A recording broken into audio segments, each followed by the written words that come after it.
cards never lie, but sometimes they tell you things you were never meant to know. 6 friends, a weekend getaway, a crumbling mansion at the edge of town called Wolf Manor. Nobody lived there anymore. The windows were boarded up. The grass grew high enough to swallow the driveway whole. Inside, dust lay thick like snow. The smell of mildew, metal, and something faintly sweet like rotting fruit. The friends, Jess, practical, stubborn. Mike, the joker, never serious. Tessa loves anything witchy or weird. Chris, her boyfriend, all bravado. Hannah, shy, quiet, always looking over her shoulder. Luke, the skeptic, believes in nothing. Yet, in the attic, under a sheet of broken glass, they found it, a battered, black velvet bag. Inside, an old tarot deck, cards stiff with age, edges stained dark. Tessa's eyes lit up. We have to do a reading. They should have burned the cards right then. They made a circle in the dusty attic. Candlelight flickered, shadows twisted along the warped wood walls. Tessa shuffled the deck. Cards felt wrong, heavy, cold. She laid them out one by one.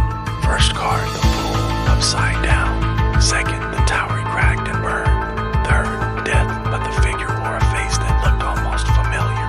Candlelight dimmed for a second, like the house sucked it in. Jess laughed it off. Bad juju. Let's go back downstairs. But Tessa frowned. There's one more, she said. The last card. She flipped it blank.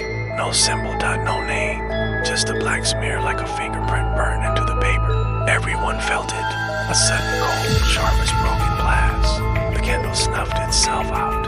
Later that night, the whispers started, low, wet, coming from the walls.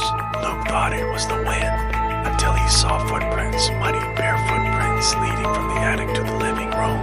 One by one, weird things happened.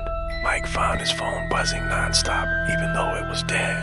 Jess woke up choking, a phantom hand wrapped around her throat gone the second she screamed. Hannah heard her own voice whispering from under her bed, "You're not supposed to be here." Chris, he disappeared first, gone in the blink of an eye. Only his jacket left behind, slashed into ribbons. Twists and turns, they searched the house, calling, begging.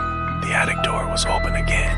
Inside, a new spread of tarot cards had been laid out neatly. Each card bore a face, Chris's face, Jess's face, Luke's, Mike's, Tessa's, each painted in grim, twisted scenes, falling, burning, drowning.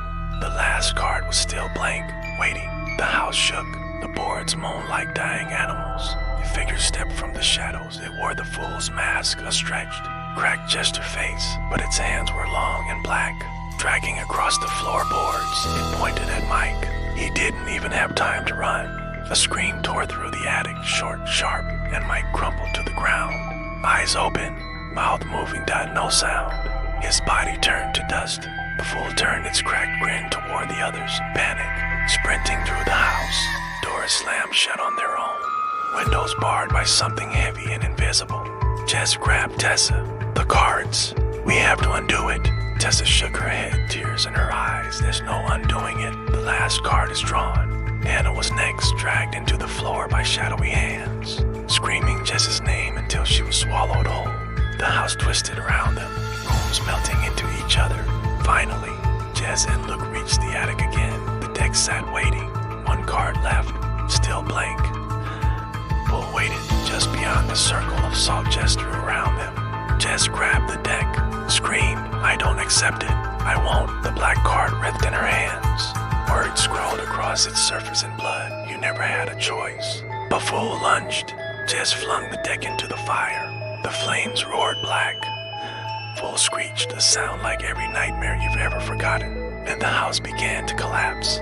Jess and Luke ran, sprinting through halls that twisted and groaned. They burst out into the night, collapsed on the dirt, coughing. The house burned behind them, gone, silent. For weeks, they didn't talk about it.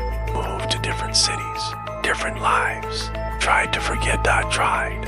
But last Tuesday, just found something in her mailbox, no stamp, no return address. Inside, a single card, black blank. Except now, her face was drawn on it, screaming.